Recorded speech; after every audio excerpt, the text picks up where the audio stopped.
একজন গরিব চিত্রশিল্পী যে একটা মেয়ের প্রেমে পড়ে গিয়েছিল। ছেলেটা মেয়েটাকে মন থেকে ভালোবাসত। মেয়েটার জন্য ছেলেটা সবকিছু করতেই রাজি ছিল। একদিন ছেলেটা মেয়েটাকে খুব সুন্দরভাবে রোমান্টিক ওয়েতে বিয়ের জন্য প্রপোজ করে, কিন্তু ছেলেটার কাছ থেকে এত ভালোবাসা পাওয়ার পরও মেয়েটা ছেলেটাকে রিজেক্ট করে দেয়, কারণ ছেলেটা একজন সামান্য পেইন্টার, তার কোনো টাকা পয়সা নেই। মেয়েটা ছেলেটাকে শুধুমাত্র রিজেক্টই করে না, খুবই খারাপভাবে অপমান করে। কিন্তু মেয়েটা আসলে জানতই না যে ছেলেটাকে সে রিজেক্ট করেছে সেই ছেলে আসলে এই শহরের সবচেয়ে ধনী ব্যক্তির একমাত্র ছেলে। তাহলে কি মেয়েরা শুধু টাকাকেই ভালোবাসে, নাকি ছেলেটাকে রিজেক্ট করার পেছনে রয়েছে বড় কোনো রহস্য? আজকের ভিডিওতে নিয়ে এসেছি 2014 সালে মুক্তি পাওয়া এরকম একটা ইন্টারেস্টিং কাহিনীতে Chinese romantic cinema for love or মানির গল্প।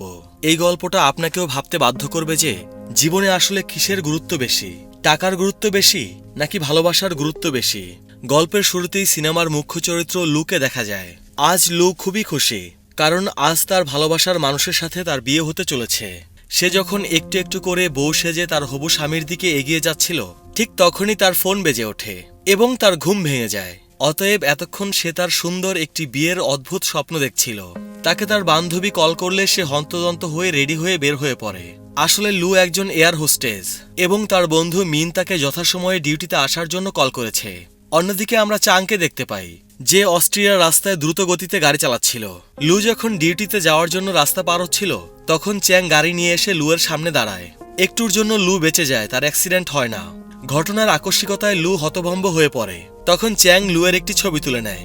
মিন চ্যাংকে বকা দিয়ে সেখান থেকে লুকে নিয়ে চলে যায় এবং এরপর মিন এবং লু ডিউটি শেষ করে বাড়ি ফিরছিল। লু এদিক ওদিক তাকাতে মিন তাকে প্রশ্ন করে তাকে নিতে ইয়াং আসবে কিনা। ইয়াং হলো লুয়ের বয়ফ্রেন্ড।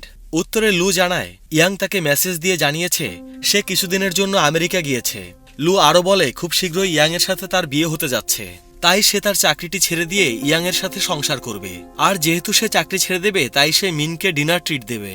আর এছাড়া ইয়াং এর ক্রেডিট কার্ড তো তার সাথেই আছে। পরবর্তী দৃশ্যে দেখা যায় তারা চীনে ফিরে এসেছে। লু অলরেডি তার চাকরি ছেড়ে দিয়েছে। তারা দুই বান্ধবী অনেক ঘোরাঘুরি করে এবং খাওয়া দাওয়া করে। এরপর তারা ইচ্ছে মতো টাকা খরচ করে শপিং করে।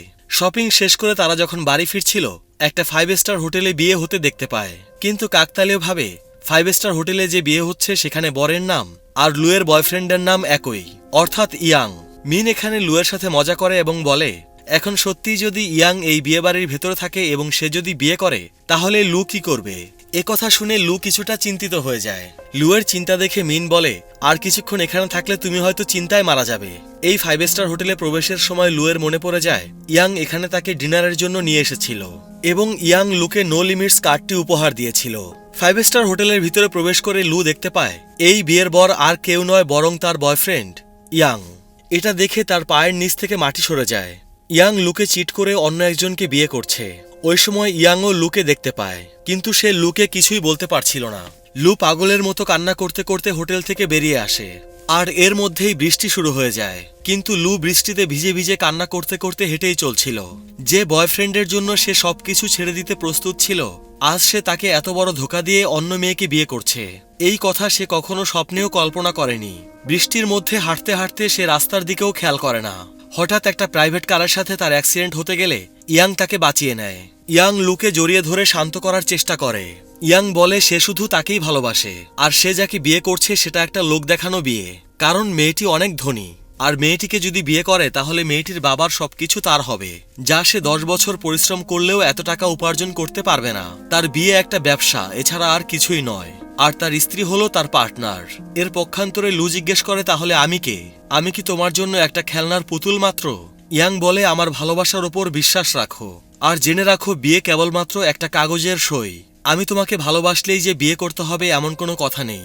তার সাথে এভাবেই সারা জীবন কাটানো যায়। তাছাড়া ইয়াং লুকে আশ্বস্ত করে যে তাকে বিয়ে ছাড়া টাকা পয়সা, সোনাদানা, গয়না, বাড়িঘর সবকিছুই দেবে। তবে লু এখানে আরো বলে সে এসব কিছুর পরোয়া করে না। টাকা দিয়ে ভালোবাসা কেনা যায় না। ইয়াং বলে কে বলেছে টাকা দিয়ে ভালোবাসা কেনা যায় না? টাকা দিয়ে পৃথিবীর সবকিছুই কেনা যায়। কিন্তু ইয়াং এর কোনো কথাই লুয়ের মনোপুত হচ্ছে না, কারণ পারতপক্ষে ইয়াং আসলে যুক্তিপূর্ণ কোনো কথা বলতে পারেনি। আর তাই লু অনেক রেগে যায়। ইয়াং এটাই বোঝাচ্ছিল যে সে টাকা দিয়ে লুয়ের ভালোবাসা কিনে নিয়েছে। একথা শুনে লু অভিমান করে চলে যেতে শুরু করে, আর ইয়াং তাকে জড়িয়ে ধরে এবং লুকে কাছে টেনে নেওয়ার চেষ্টা করে। কিন্তু লু ইয়াং এর ঠোঁটে আঘাত করে, যার ফলে ইয়াং এর ঠোঁট কেটে রক্ত বের হয়ে যায় এবং লু ইয়াংকে উদ্দেশ্য করে বলে, তোমার এই কাটা ঠোঁট নিয়ে তোমার নতুন বউয়ের কাছে যেও। আর সেই সাথে ইয়াং এর ক্রেডিট কার্ডটি লু তার মুখের উপর ছুঁড়ে মেরে গালি দিয়ে চলে যায়। প্রিয় মানুষের কাছ থেকে ধোঁকা খেয়ে লু প্রচণ্ড রকম মানসিক যন্ত্রণার মধ্যে পড়ে গেছে, যে কারণে সে এসব যন্ত্রণা থেকে মুক্তি পাওয়ার জন্য আত্মহত্যাকে বেছে নেয়। লু একটি বিল্ডিংয়ের ছাদ থেকে লাফ দিয়ে আত্মহত্যা করার চিন্তা করছিল। ইতিমধ্যে বিল্ডিংয়ের নিচে উদ্ধারকর্মীরা চলে এসেছে এবং নিচ থেকে তারা সবাই লুকে শান্ত করার চেষ্টা করছিল। উদ্ধারকর্মীরা জানায় তারা লুকে আইনি সহায়তাও দেবে। এর মধ্যে নিচে অনেক মানুষের ভিড় জমে যায়। সেই মানুষজনের ভিতরে চ্যাংও ছিল, কিন্তু চ্যাং এক মুহূর্ত দেরি না করে লুকে বাঁচানোর জন্য বিল্ডিংয়ের ছাদে চলে যায়। কিন্তু এদিকে লুয়ের চোখে ইয়াং এর স্মৃতি ভেসে ওঠে। মনের দুঃখে যেই সে বিল্ডিংয়ের ছাদ থেকে লাফ দেবে, ঠিক তখনই চ্যাং এসে তার হাত ধরে ফেলে। লু চ্যাংয়ের হাত থেকে হাত সরিয়ে নিয়ে আবারও লাফ দিতে গেলে চ্যাং তার হাত শক্ত করে ধরে ফেলে, কিন্তু সে বেশিক্ষণ তাকে ধরে রাখতে পারে না এবং তারা দুজনই ছাদ থেকে নিচে পড়ে যায়। সৌভাগ্যবশত তারা দুজনই উদ্ধারকর্মীদের এয়ার ব্যাগের উপরে পড়ে এবং সেই যাত্রায় তারা দুজনই বেঁচে যায়। এরপর দেখা যায় লু এবং চ্যাং পুলিশ স্টেশন থেকে বের হচ্ছে। চ্যাং লুকে বলে, আমাকে ধন্যবাদ জানাও, আমি তোমার জীবন বাঁচিয়েছি। তখন লু বলে, তোমাকে কে বলেছে আমাকে বাঁচাতে? আমি তো তোমাকে বলিনি আমাকে বাঁচাও। চ্যাং বলে, এখানে তার বাবার বাড়ি, এখানে তার বাবার সাথে অনেক স্মৃতি আছে। আর শোনো, আমি যদি তোমাকে না বাঁচাতাম তাহলে আমার বাবার সাথে সুন্দর স্মৃতিগুলো নষ্ট হয়ে যেত, আর তোমার আত্মহত্যা আমার জীবনে একটা ভয়ানক স্মৃতিতে পরিণত হতো। এরপর চ্যাং লুয়ের অনুসরণ করতে থাকে, রাস্তায় তার পেছনে পেছনে যেতে থাকে, যেন লু তার নিজের কোনো ক্ষতি করতে না পারে। ওই সময় লু একটি গাড়ির সাথে ধাক্কা খেতে লাগলে চ্যাং তাকে বাঁচিয়ে নেয়। চ্যাং তাকে সাবধানে চলাচল করতে বলে, তবে লু তার কথায় বিন্দুমাত্র পাত্তা দেয় না। লু চ্যাংকে একটি ক্যাফেটেরিয়া দেখিয়ে বলে, এই ক্যাফেটার মালিক আমি, যদি কখনো তোমার আমার জন্য চিন্তা হয় তাহলে এই ক্যাফেতে চলে এসো। চ্যাং বলে, আমি যখন অস্ট্রিয়াতে ছিলাম তখন এই নামের একটি ক্যাফেতে যেতাম। চ্যাংয়ের তবুও লুকে নিয়ে অনেক চিন্তা হচ্ছিল, তাই চ্যাং লুকে বলে, তুমি আমাকে কথা দাও কাল সকালের সূর্য উদয় দেখবে। অর্থাৎ সে ইনডিরেক্টলি নিজের ক্ষতি করতে মানা করে। এরপর লু মজা করে বলে, ঠিক আছে, আমি কালকে সূর্য উদয় দেখে তারপর মারা যাব। এই কথাটি সে মজা করে বলেছিল। এরপর সে চ্যাংকে ধন্যবাদ জানিয়ে ফাইনালি বাড়ি চলে যায়। এরপর চ্যাং বাড়িতে ফিরে তার ল্যাপটপের গ্যালারি চেক করছে। তখন সে লুয়ের একটি ছবি দেখতে পায়। তখন চ্যাং বুঝতে পারে এই লু আসলে আর কেউ নয়, অস্ট্রিয়া যার সাথে অ্যাক্সিডেন্ট হতে চলেছিল এই মেয়েটা আসলে সেই মেয়েটাই। পরদিন সকালবেলা চ্যাং লুয়ের ক্যাফেতে যায়। লু চ্যাংকে দেখে অনেক খুশি হয়। লু তার জীবন বাঁচানোর জন্য চ্যাংকে আবারও ধন্যবাদ জানায়। তখন চ্যাং লুয়ের কাছে ক্ষমা চায়। লু ক্ষমা চাওয়ার কারণ জিজ্ঞেস করলে চ্যাং তার স্কেচ বুকটা লুকে দেখায়, যেখানে সে লুয়ের একটি ছবি এঁকেছিল। চ্যাং বলে, কিছুদিন আগে অস্ট্রিয়াতে তোমাকে একটা প্রাইভেট কার প্রায় ধাক্কা দিয়েছিল। তখন লু অবাক হয়ে ভাবে সেদিন নিশ্চয়ই চ্যাং তাহলে ওই গাড়িতেই ছিল। চ্যাং তাকে সেদিন ভুল করে মারতে গেলেও কাল তাকে বাঁচিয়ে নিয়েছে। তাই লু বলে, তোমাকে সরি বলতে হবে না। তখন চ্যাং লুকে জিজ্ঞেস করে, তুমি তো একজন এয়ার হোস্টেস, তাহলে তুমি এই ক্যাফেটেরিয়া কেন খুলেছ? এর মানে কি তোমাকে চাকরি থেকে বের করে দেওয়া হয়েছে? লু হেসে বলে, আমাকে বরখাস্ত করা হয়নি, বরং আমি নিজ থেকেই চাকরি ছেড়ে দিয়েছি। লু চ্যাংকে জিজ্ঞেস করে, তুমি কি কার রেসিং করো? উত্তরে চ্যাং জানায়, না, আমি কার রেসিং করি না, আমি সামান্য একজন আর্টিস্ট। ওই সময় লু চ্যাংয়ের একটি ছবি দেখে বলে, তুমি তো খুব সুন্দর ছবি আঁকো, কিন্তু তুমি এখনো পর্যন্ত ফেমাস হওনি কেন? উত্তরে চ্যাং বলে, সে এখনো বেঁচে আছে তাই।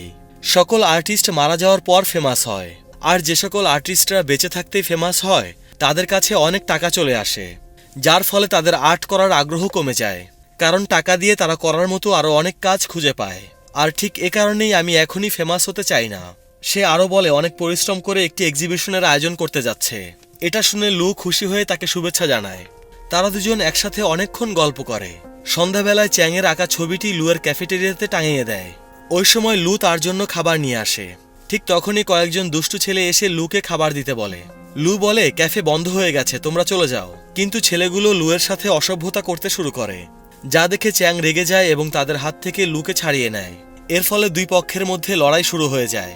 লু একটি বোতল দিয়ে ছেলেগুলোকে আঘাত করতে গেলে ভুলবশত চ্যাংয়ের মাথাতেই আঘাত করে বসে। বোতলের বাড়ি খেয়ে চ্যাং সেখানেই অজ্ঞান হয়ে যায়। এটা দেখে ছেলেগুলো ভয় পেয়ে সেখান থেকে পালিয়ে যায়। লু চ্যাংকে ডাকতে থাকলে কিছুক্ষণ পর চ্যাংয়ের জ্ঞান ফিরে আসে। এরপর তারা একটা স্ট্রিট ফুডের দোকানে খাবার খেতে যায়।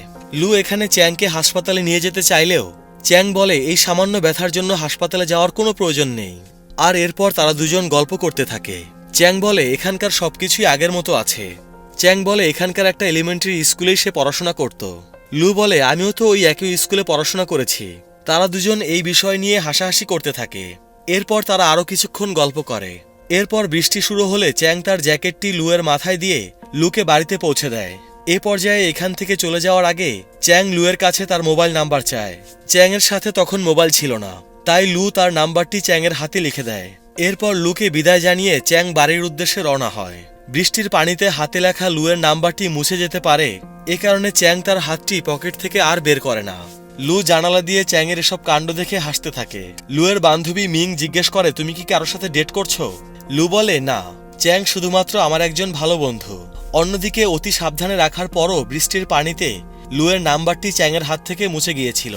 এ কারণে চ্যাং হতাশ হয়ে পড়ে। পরের দিন চ্যাং আর্ট গ্যালারির চিফের সাথে দেখা করতে যায়। চিফ জানায় একজন কাস্টমারের তার আঁকা ছবিগুলো পছন্দ হয়েছে। কাস্টমারটি প্রথমে ছবিগুলো কেনার জন্য রাজি হলেও এখন সে তার মত বদলে ফেলেছে। সে এখন আর চ্যাংয়ের ছবিগুলো কিনতে চায় না। এটা শুনে চ্যাংয়ের মন খারাপ হয়। চিফ বলে, তোমার যদি টাকার দরকার হয় তাহলে আমি তোমাকে সাহায্য করতে পারি। কিন্তু চ্যাং অস্বীকৃতি জানায়। সে নিজের টাকায় চলতে চায়, আর তাই সে দুঃখী হয়ে ওই বিল্ডিংয়ের ছাদে গিয়ে শুয়ে পড়ে, যে বিল্ডিং থেকে লু লাফ দিতে চেয়েছিল। এরই মধ্যে লু সেখানে চলে আসে। লু জানতো চ্যাং এখানেই থাকবে। চ্যাং লুকে জানায় তার আর্ট এক্সিবিশন হবে না। লু জিজ্ঞেস করে, কেন? চ্যাং বলে, আমি হয়তো এক্সিবিশন করার মতো অতটা ট্যালেন্টেড না। লু বলে, তুমি বলেছিলে আর্টিস্টরা ফেমাস হয় মৃত্যুর পরে। তুমি তো এখনো পর্যন্ত জীবিত আছো, তাই হয়তো তুমি ফেমাস হতে পারছো না। চ্যাং বলে, বর্তমানে কারো কাছেই আমার পেইন্টের কোনো মূল্য নেই। কেউ যদি আমাকে মেরে ফেলতো তাহলে আমার পেইন্টিংসগুলোর মূল্য বেড়ে যেত। তখন লু বলে, তাহলে তুমি এক কাজ করতে পারো, একজন সিরিয়াল কিলার হায়ার করতে পারো তোমার নিজেকে হত্যা করানোর জন্য। এই কথা শুনে চ্যাং হাসতে থাকে। লু বলে, আমি তোমাকে টাকা উপার্জনের জন্য একটি মাধ্যম দেখিয়ে দেব। এর একটু পরে দেখা যায় চ্যাং লুয়ের ক্যাফেতে কাজ করছে। লু চ্যাংকে আর্ট করতে বললে চ্যাং খুব সুন্দর করে কফির ওপর আর্ট করে, যা দেখে লু এবং কাস্টমাররা চ্যাংয়ের ওপর ইমপ্রেসড হয়ে যায়। লু চ্যাংয়ের প্রশংসা করে বলে, তুমি অনেক সুন্দর আর্ট করতে পারো এবং নিশ্চিত থাকতে পারো তুমি একদিন সফল হবে। রাতের বেলা ক্যাফে বন্ধ করার আগে সারাদিন পরিশ্রম করার জন্য চ্যাংকে লু পারিশ্রমিক দেয়। গতদিন লু চ্যাংকে ট্রিট দিয়েছিল, আর সারাদিনের পরিশ্রমের বেতন পাওয়ায় আজ চ্যাং লুকে ট্রিট দিতে চায়। তাই চ্যাং লুকে জিজ্ঞেস করে, তুমি ডিনারে কি খাবে? উত্তরে লু বলে, আমি ফ্রেঞ্চ খাবার খুব পছন্দ করি, কিন্তু ফ্রেঞ্চ খাবারের দাম তো অনেক বেশি, যা কেনার মতো যথেষ্ট টাকা এই মুহূর্তে চ্যাংয়ের কাছে ছিল না। এটা নিয়ে চ্যাংয়ের মন খারাপ হলে সে চিন্তায় পড়ে যায়, আর সেটা দেখে লু হঠাৎ করে হেসে পড়ে আর বলে, আমি তো জাস্ট মজা করছিলাম, আমি কিছুই খাবো না।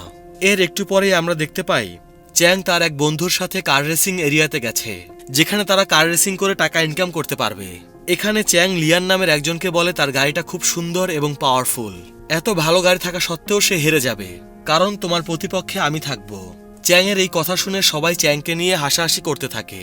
চ্যাং বলে, শর্ত মেনে নাও, তুমি যদি এই রেসে জিততে না পারো তাহলে তুমি এখানে কাপড় চোপড় সব খুলে বিবস্ত্র হয়ে চলে যাবে। পক্ষান্তরে শর্ত হিসেবে চ্যাং বলে, আর যদি তুমি হেরে যাও তাহলে তোমার আমাকে 10,000 চাইনিজ মুদ্রা দিতে হবে। তারা একে অপরের চ্যালেঞ্জ অ্যাকসেপ্ট করে রেস চালানো শুরু করে এবং শেষমেশ চ্যাং জিতে যায়। রেসে হেরে গিয়ে লিয়ানের মাথা গরম হয়ে যায়। সে চ্যাংকে তার বেটের টাকা দিয়ে দেয়।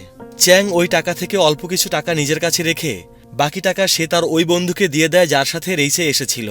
তখন রেসে থাকা বাকি সবাই চ্যাংয়ের বন্ধুকে বলে টাকা ফেরত দিতে। চ্যাংয়ের বন্ধু টাকা ফেরত দিতে না চাইলে লিয়ান জোর করে টাকা ফেরত নিতে চায়। তখন চ্যাং লিয়ানকে বাধা দিয়ে বলে, এই টাকাগুলো আমি জিতেছি, তাই এই টাকা আমার যাকে ইচ্ছা আমি তাকে দিতে পারি। এরকম কথা কাটাকাটির এক পর্যায়ে তাদের মধ্যে ঝগড়া শুরু হতে গেলে উপস্থিত বাকি সবাই তাদের দুজনকে বাধা দেয়। পরবর্তী দৃশ্যে আমরা দেখতে পাই চ্যাং লুকে নিয়ে একটা ফ্রেঞ্চ রেস্টুরেন্টে গিয়েছে। সেখানে চ্যাং কিছু দামি দামি ফ্রেঞ্চ খাবার অর্ডার করে। চ্যাংকে গড়গড় করে ফ্রেঞ্চ খাবারের নাম বলতে দেখে লু কিছুটা অবাক হয়ে জিজ্ঞেস করে, তুমি কি এসব খাবার প্রায় খাও নাকি? চ্যাং বলে, আমি ইন্টারনেট থেকে এসব খাবারের নাম শিখেছি। তখন লু বলে, 20 বছর পর আমি আবার এই রেস্টুরেন্টে এসেছি। চ্যাং বলে, তুমি নিশ্চয়ই তোমার পরিবারের সাথে আগে এই রেস্টুরেন্টে এসেছো। লু জানায় সে তার বাবার সাথে এখানে এসেছিল। চ্যাং লুয়ের মা সম্পর্কে জিজ্ঞেস করলে লু জানায় লু যখন ছোট ছিল তখন তার মা মারা গেছে। এরপর তার বাবা আবার বিয়ে করে। এমনিতে তার বাবা ধনী পরিবারের একজন ছেলে ছিল, কিন্তু সে যখন নিজ থেকে টাকা ইনকাম করতে শুরু করেছিল তখন থেকে তাদের অবস্থা দিন দিন খারাপ হতে শুরু করেছিল। কিন্তু তার বাবা কখনোই তাকে এসব অভাবের ব্যাপারে বুঝতে দেয়নি। এরপর চ্যাং খুব সুন্দর করে লুকে খাবার পরিবেশন করে। লু বলে, আমার বাবাও আমাকে এইভাবে খাবার পরিবেশন করে দিত। আমার বাবা আমাকে প্রিন্সেসের মতো ট্রিট করত। এখন লু চ্যাংকে চায়না থেকে চলে যাওয়ার কারণ জিজ্ঞেস করে। চ্যাং বলে, আমার বয়স যখন 8 বছর ছিল তখন আমার বাবা মারা গেছে। এরপর আমার দাদি আমাকে হংকংয়ে আমার মায়ের কাছে পাঠিয়ে দিয়েছিল, কিন্তু হংকংয়ে আমার ভালো লাগতো না বলে আমাকে পড়াশোনার জন্য অস্ট্রিয়া পাঠিয়ে দেওয়া হয়। সেখান থেকে আমি গত মাসেই ফেরত এসেছি। এবার লু চ্যাংকে জিজ্ঞেস করে, তুমি আবার কেন চায়নাতে ফেরত এসেছো? চ্যাং বলে, এই শহরে আমার এবং আমার বাবার মধ্যে অনেক সুন্দর স্মৃতি রয়েছে। তখনই ওয়েটার তাদের জন্য কেক নিয়ে আসে, যেখানে আই লাভ ইউ লেখা ছিল। চ্যাং অবাক হয়ে ভাবে, আমি তো কোনো কেক অর্ডার করিনি। লু তখন কেকের ভেতর থেকে একটা রিং বের করে, যা দেখে তারা দুজনই অবাক হয়ে যায়। লু বুঝতে পারে তারা যে টেবিলে বসেছে সেখানে নিশ্চয়ই কোনো বয়ফ্রেন্ড এবং গার্লফ্রেন্ড বসার কথা ছিল, যারা হয়তো একজন আরেকজনকে প্রপোজ করত। অন্য মানুষের সারপ্রাইজ নষ্ট করেছে বলে তারা দ্রুত রেস্টুরেন্ট থেকে পালিয়ে যায়। এরপর তারা দুজন একসাথে ঘুরতে যায়। এখানে তারা একে অপরের ব্যাপারে অনেক কিছু জানতে পারে। তারা অনেক মজাও করে। এরপর বাড়ি ফেরার পথে রাস্তার পাশে একটি জুয়েলারি শপে লু একটি রিং দেখতে পায়, যে রিংটা দেখে তার খুব পছন্দ হয়। কিন্তু রিংটির দাম অনেক বেশি ছিল, তাই সে রিংটার দিকে কিছুক্ষণ তাকিয়ে থেকে চলে যায়। চ্যাং এই বিষয়টা লক্ষ্য করে। সে ভালো করে রিংটিকে দেখে নেয়।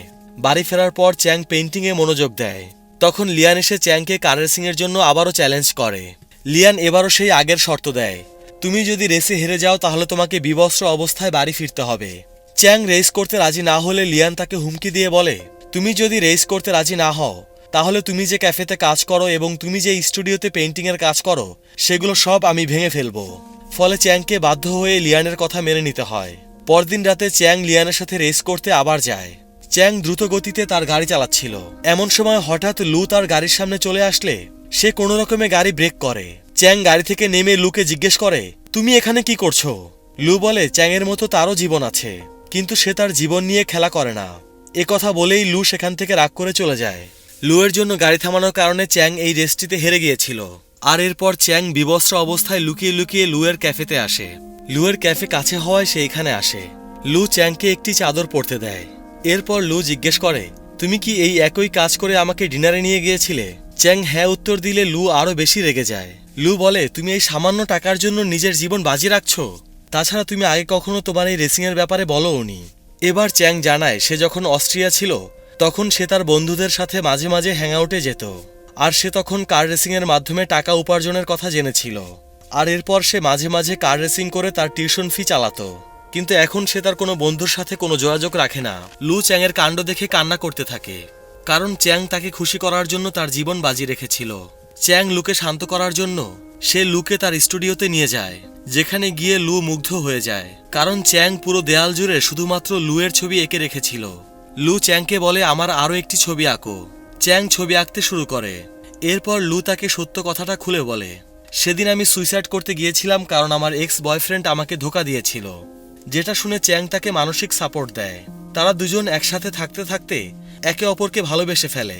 ওই রাতে তারা একসাথেই থাকে। সকালবেলা একটা দুঃস্বপ্ন দেখে লুয়ের ঘুম ভাঙে, আর ওই দিনই সে তার অসুস্থ বাবার সাথে দেখা করতে হাসপাতালে যায়। তার সাথে এমন কিছু হয়েছে যে ঘটনার পর থেকে তার বাবা শারীরিক এবং মানসিকভাবে অসুস্থ হয়ে পড়েছে। সে সবসময় স্বপ্ন দেখে লু পানিতে ডুবে মারা যাচ্ছে, কিন্তু সে শত চেষ্টা করেও লুকে বাঁচাতে পারছে না। লু তার বাবার এই অবস্থার জন্য কান্না করতে থাকে। পরের দিন লু তার এক্স বয়ফ্রেন্ড ইয়াং এর সাথে দেখা করতে একটা রেস্টুরেন্টে যায়। লু ইয়াংকে জিজ্ঞেস করে, তুমি আমাকে এখানে কেন ডেকেছ? ইয়াং বলে, তুমি আর আমি একই রকম, তাহলে তুমি আমাকে ছেড়ে চলে গিয়েছো কেন? লু বলে, আমি কখনোই তোমার মতো লোভী নই। তখন ইয়াং বলে, আমি ধনী পরিবারের মেয়েকে বিয়ে করেছি, এ কারণে আমি লোভী হয়ে গিয়েছি, তাই তো? কিন্তু তুমি নিজেও তো এক ধনী পরিবারের একমাত্র ছেলের সাথে প্রেমে আছো, এতে কি তুমিও লোভী হও না? চ্যাং ধনী পরিবারের সন্তান জেনে লু অবাক হয়ে যায়, আর তাই সে এখানে ইয়াংকে কোনো উত্তর দিতে পারে না। সেই সাথে সে চ্যাংকেও কিছু বলে না। এরপর সে আর্ট গ্যালারির চিফের সাথে দেখা করতে যায়। সে চিফকে চ্যাংয়ের আঁকা পেইন্টিং দেখায়। যে ছবিগুলো দেখে চিফ চ্যাংয়ের আর্ট গ্যালারির এক্সিবিশনের জন্য রাজি হয়ে যায়। লু চ্যাংকে এই খবর জানালে চ্যাং অনেক খুশি হয়ে লুকে জড়িয়ে ধরে। এরপর চ্যাং আরও কিছু ছবি আঁকে, যেগুলোর সাথে তার বাবার স্মৃতি জড়িয়ে ছিল। পেইন্টিং শেষে চ্যাং ঘুমিয়ে পড়ে। তখন লু চ্যাংয়ের দিকে একদৃষ্টিতে তাকিয়ে থাকে। এখানে একটা প্রশ্ন আসতে পারে, চ্যাং তার পরিচয় লুকিয়ে লুর কাছে মিথ্যা কথা বলার পরেও লু কেন চ্যাংয়ের সাথে নর্মাল ব্যবহার করছে? এর উত্তর আমরা কিছুক্ষণ পরেই জানতে পারবো। আপাতত লু এবং চ্যাং চিফের জন্য অপেক্ষা করছিল, কারণ চিফ এসে পেইন্টিংগুলো বিক্রি করার ব্যবস্থা করবে। সেই সময় এক লোক কল করে লুকে বলে, তুমি আর চিফ মিলে যা করছো তাতে আমাদের কন্ট্যাক্ট ভেঙে যাবে। লোকটি লুকে থ্রেট করে বলে, তোমাকে আমাদের কন্ট্রাক্ট অনুযায়ী কাজ করতে হবে, আর যদি তা না হয় তাহলে সেটার ফলাফল ভালো হবে না। লোকটির কথা শুনে লু চিন্তায় পড়ে যায়। তারা এখানে কিসের কন্ট্রাক্টের বিষয়ে কথা বলছিল সেটা আমরা একটু পরে জানতে পারবো। কিছুক্ষণ পর চিফ এসে বলে সে একজন কাস্টমার পেয়েছে যে কিনা চ্যাংয়ের সকল পেন্টিং কিনতে আগ্রহ প্রকাশ করেছে। সবগুলো পেন্টিংয়ের কথা শুনে চ্যাং থমকে যায়। চ্যাং বলে, আমি আমার মেমোরি সিরিজ বিক্রি করতে চাই না।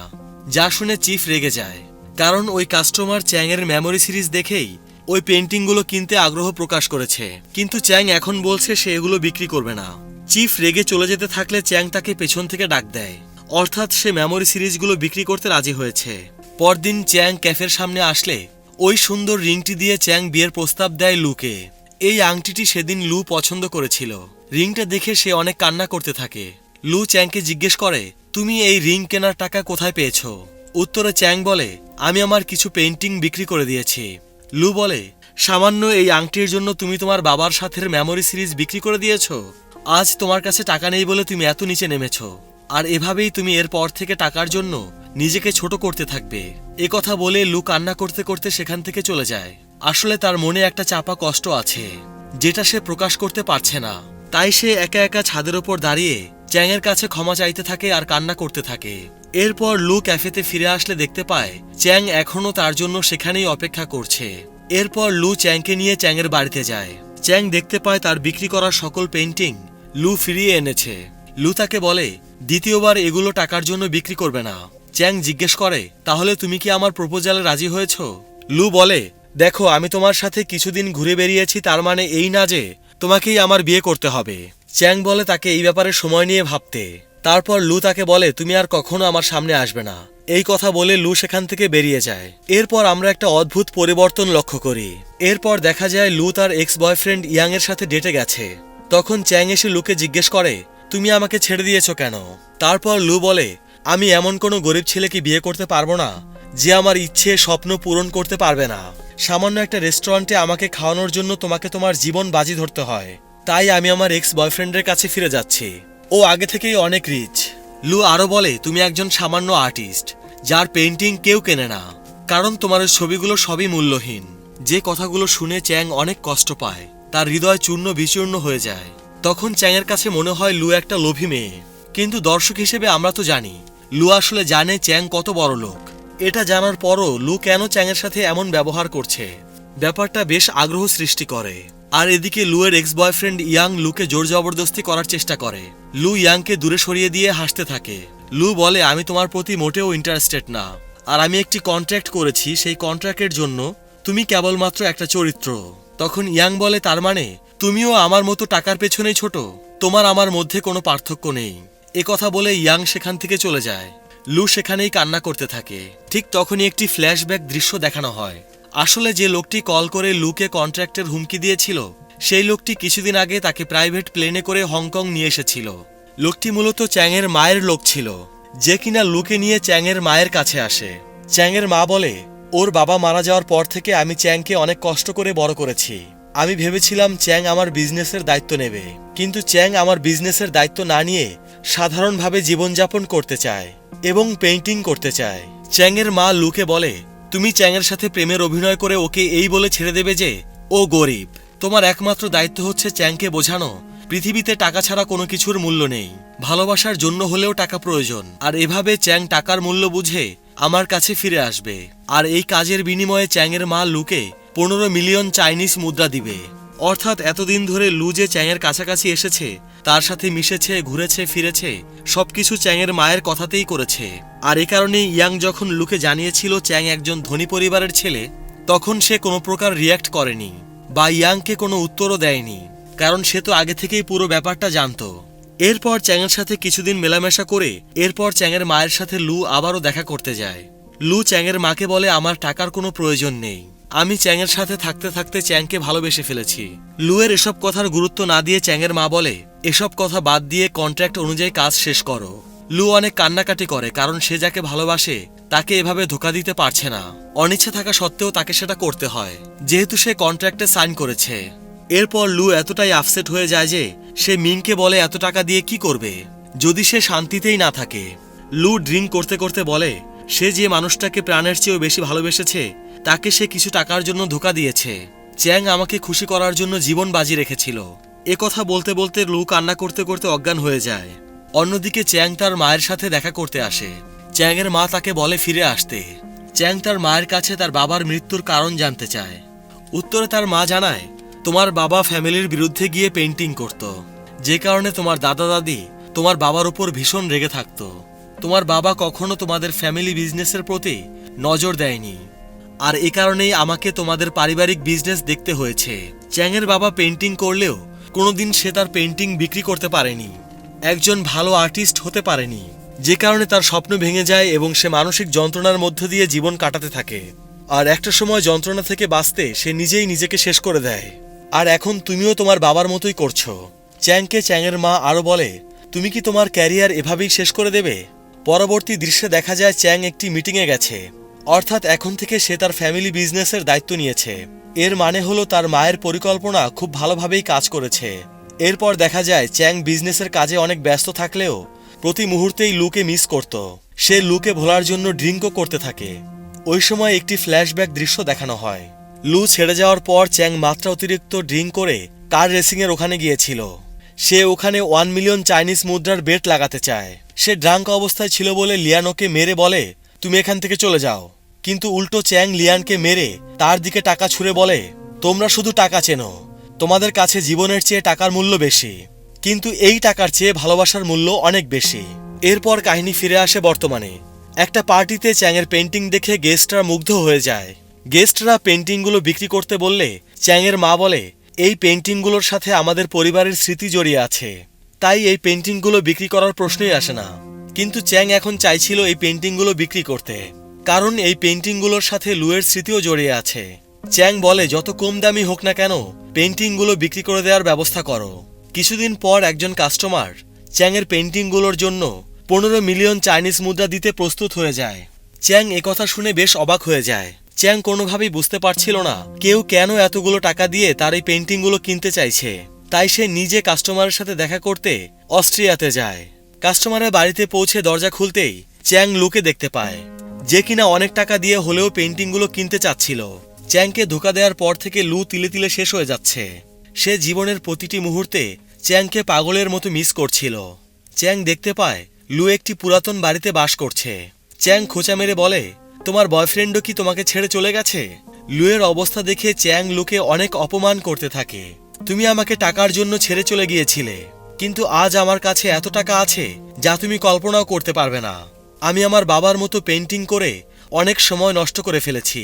শোনো, আমি আগে থেকেই ধনী ছিলাম, কিন্তু তোমার সামনে সেটা প্রকাশ করিনি, আর এই কারণে তুমি আমাকে ফিরিয়ে দিয়েছিলে। চ্যাং লুকে আরো অনেক উল্টাপাল্টা কথা বলে সেখান থেকে চলে যায়, কিন্তু লু তার মুখ থেকে একটি শব্দও বের করে না, কেবলমাত্র অঝরে কান্না করতে থাকে। চ্যাংকে চলে যেতে দেখে লুয়ের মনে হয় শেষবারের জন্য হলেও তার একটি চেষ্টা করা উচিত তার ভালোবাসাকে তার কাছে ফিরিয়ে আনার জন্য। তাই সে চ্যাংয়ের পেছনে পেছনে দৌড়াতে শুরু করে, কিন্তু ততক্ষণে চ্যাং গাড়ি নিয়ে অনেক দূর চলে গিয়েছিল। তবুও লু হার মানে না, সে চ্যাংয়ের গাড়ির পেছনে দৌড়াতে থাকে। এদিকে কিছু দূর যাওয়ার পর লুয়ের এই অবস্থা দেখে চ্যাংয়ের অনেক কষ্ট হয়।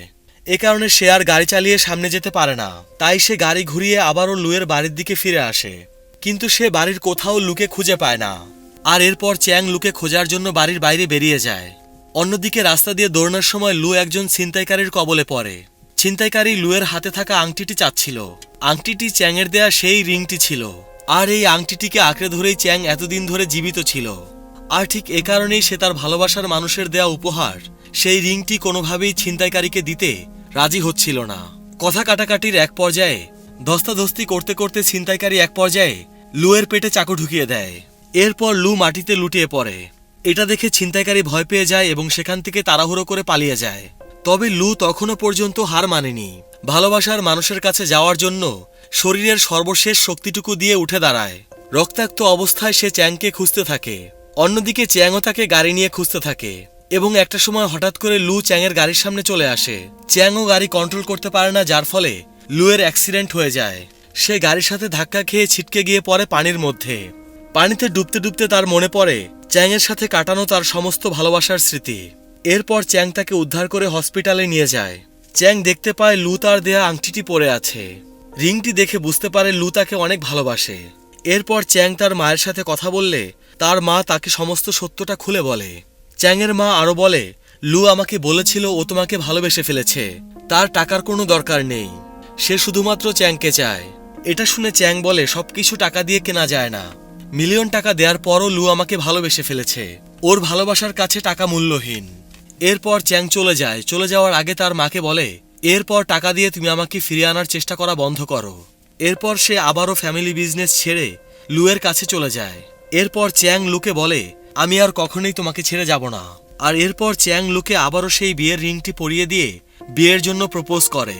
কিন্তু লু আর এবার তাকে ফিরিয়ে দেয় না, কেননা সে সারা জীবন চ্যাংয়ের সাথে সুখে শান্তিতে বসবাস করতে চায়। আর ঠিক এভাবেই টাকা এবং ভালোবাসার লড়াইয়ের মধ্যে ভালোবাসা জিতে যায়। আর এর সাথে সাথে এই সিনেমার গল্প এখানেই শেষ হয়ে যায়।